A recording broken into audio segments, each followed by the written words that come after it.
Sonai two Kabuganj রোডে মানে আড্ডা মেরেছি, বিশেষ করে মোটরসাইকেলের দেখতে পাচ্ছেন চমৎকার সুন্দর দরিয়া, এই যে অসাধারণ সুন্দর দৃশ্য, এই যে দেখতে পাচ্ছেন সোনাই থেকে কাবুগঞ্জ বাজার পৌঁছে যাচ্ছি।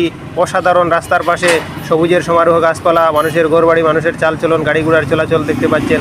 অসাধারণ সুন্দর দৃশ্য, এই যে কাবুগঞ্জ বাজারে পৌঁছে যাচ্ছি। এই যে টার্নিংয়ের মুড়া মানে পার হয়েছি, বিশেষ করে আমলাঘাট টু কাবুগঞ্জ রোড, এই সেই রোডে দিয়ে আমরা চলে যাচ্ছি। কাবুগঞ্জ বাজার ইতিমধ্যে পৌঁছে যাচ্ছি। বিশেষ করে এই বাজারটি আমাদের দক্ষিণ শিলচরের একটা চমৎকার বাজার। সেই কাবুগঞ্জ বাজার একটা বিখ্যাত নামকরা বাজার, সেটা হলো গরুর হাট। সাপ্তাহিক বুধবারে কাবুগঞ্জ বাজার বসে এবং গরুর হাট বসে, যেহেতু গরু বয়ার এগুলা বিক্রি করা হয়, সাথে মানে বিভিন্ন বাঁশ জাতীয় পণ্য বিক্রি করা হয়, টুকরি, খাড়া, এবারে রুঙ্গা, ভারং ঠারং, এই সেই ডাম ডুম দাঁড়িয়া, ডুঙ্গি টাঙ্গি সব কিছু বিক্রি করা হয়। এই কাবুগঞ্জ বাজারটা একটা ঐতিহ্যবাহী বাজার। এই কাবুগঞ্জ বাজারটা বিশেষ করে দক্ষিণ শিলচরের এক নামকরা বাজার, গোটা বরাক উপত্যকার এক বিখ্যাত বাজার।